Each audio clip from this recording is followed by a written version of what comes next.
생활 속 법률 히어로 이승우 변호사의 사건 파일.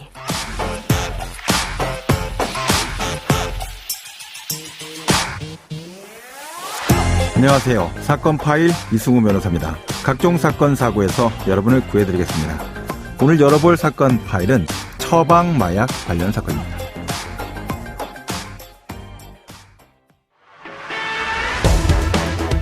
네, 상습적으로 마약을 투약한 혐의를 받고 있는 배우 유아인 씨가 법원에 출석을 해서 첫 재판을 받았습니다. 유 씨는 대마를 피운 사실은 인정했지만 의료용 마약류를 180여 차례 투약했다는 혐의 등은 과장됐다면서 법정에서 다투겠다고 밝혔습니다. 사건 파일 오늘은 최근 재판이 계속 이루어지고 있는 배우 유아인 씨 사건과 관련된 수면제 과다 처방 문제에 대해서 알아보도록 하겠습니다. 의사의 향정신성 의약품 처방으로 인한 마약 사건이 최근 종종 자주 발생하고 있습니다. 마약 향정신성 의약품 사건 전문 변호사인 법무빈 법승의 배슬찬 변호사와 그 내부에 있는 문제들에 대해서 깊이 있게 한번 알아보도록 하겠습니다. 안녕하세요, 변호사님. 네, 안녕하세요. 배슬찬 변호사입니다. 네.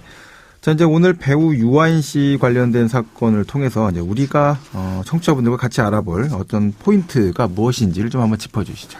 네, 지난 12월 12일 배우 유아인 씨가 마약을 상습 투약하고 수면제를 불법 처방받은 혐의에 대하여 첫 재판이 열렸습니다. 네네. 배우 유아인 씨는 2020년 9월부터 2022년 3월까지 서울 일대 병원에서 181회에 걸쳐서 의료용 프로포폴을 상습 투약한 혐의, 그리고 해당 기간에 44회 타인 명의로 수면제 약 1,100여 정을 불법 처방하여 구매한 혐의도 받고 있는 것으로 알려졌습니다. 네. 이번 유아인 씨 사건을 바탕으로 첫 번째로는 수면 유도제 일종인 프로포폴을 과다 투약했을 때 어떤 처벌이 이루어지는지, 또한 수면제를 대리 처방받거나 과다 처방받는 경우에는 어떤 형사처벌을 받는지, 또한 해당 처방전을 발급해주는 의료인도 처벌 대상에 포함되는지 등에 대하여 알아보도록 하겠습니다. 네. 자, 이제 연예계에서 자주 좀 문제되는 약물, 바로 이제 프로포폴인데요. 어떤 경우에 프로포폴과 관련된 처방을 받아서 사용하게 되면 불법이 되는 것인지 이걸 좀 한번 짚어주세요. 네, 많이들 들어보셨을 텐데요. 네. 이 수면 마취제라고 불리는 프로포폴은 마약류 관리법에서 규제하는 향정신성 의약품의 한 종류입니다. 여기서 말하는 향정신성 의약품은 이제 그것을 오용하거나 남용할 경우에 인체에 심각한 위해를 초래하는 의약품을 말합니다.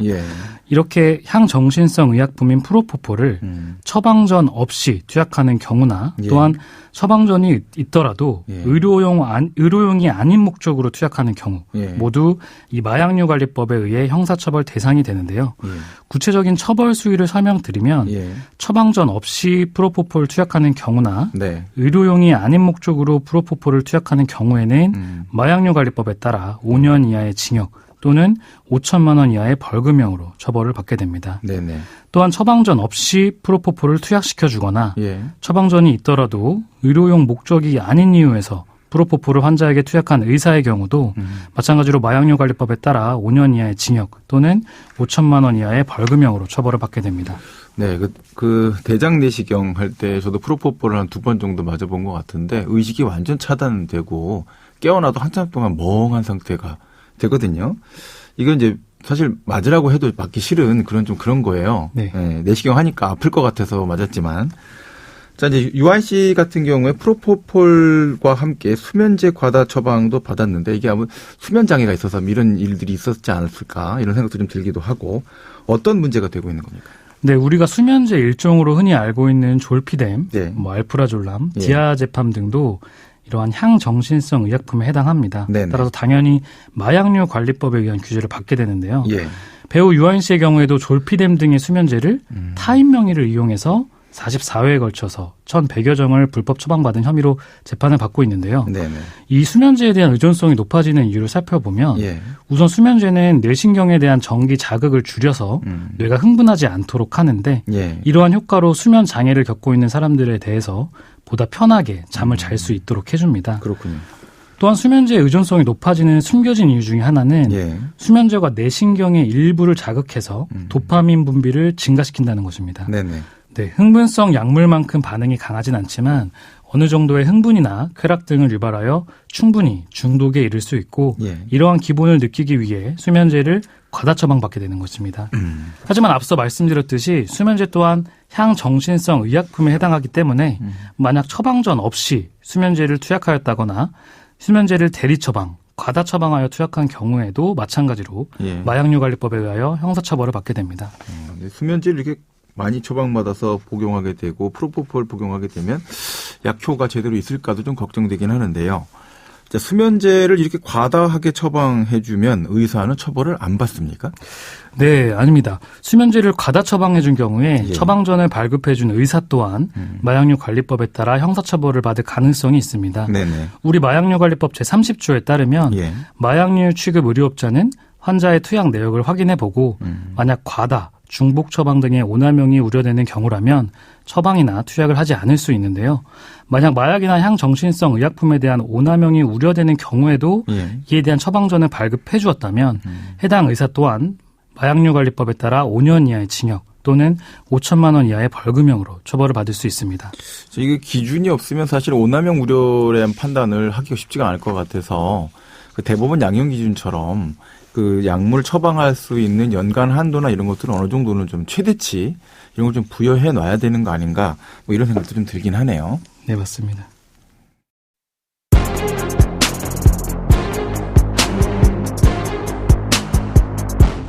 자, 그러면 이제 실제로 변호사님이 한번 진행했던 사건들 내용 중에 이 유아인 씨 사례와 비슷한 유사한 사안에 대해서 한번 이야기를 좀 들어보았으면 좋겠습니다. 소개를 좀 해주세요.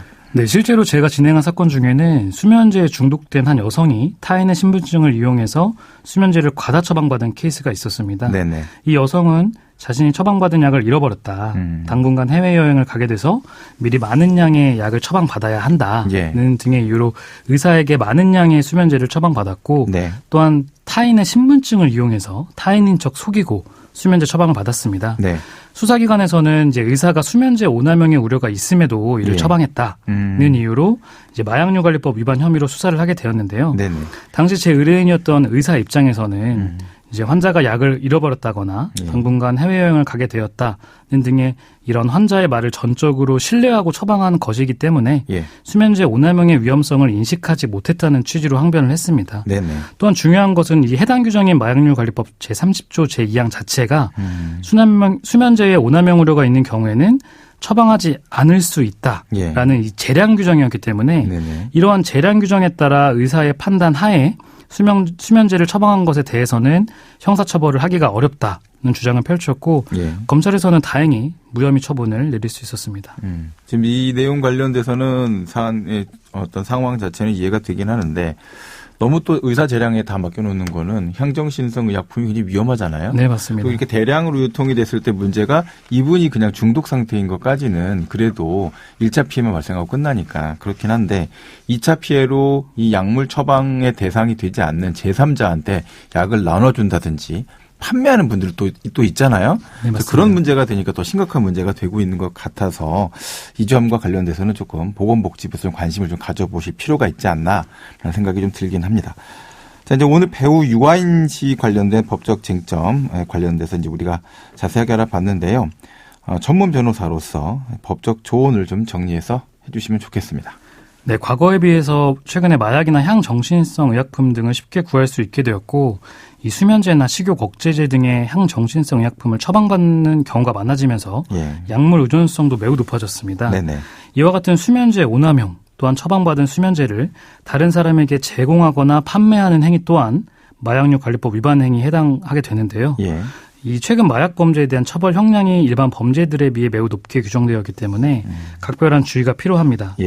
또한 한편 이제 마약 사건을 많이 수행하는 변호사로서 이제 유아인 씨 사건을 바라보자면 먼저 마약 범죄에 상응하는 처벌은 당연히 필요하고 다만 이 사실관계로 비춰봤을 때 이제 유아인 씨가 수면제 등의 향정신성 의약품에 대한 의존성이 좀 높다고 보여지는데 형사 재판과 별도로 유아인 씨의 상황에 맞는 치료가 필요하다고 보여집니다. 지금까지 배슬찬 변호사와 함께했습니다. 오늘 말씀 고맙습니다. 네, 감사합니다. 배슬찬 변호사였습니다. 네, 생활 속 법률 히어로 이승우 변호사였습니다. 내일도 사건에서 여러분들을 구해드릴 사건 파일 함께 열겠습니다.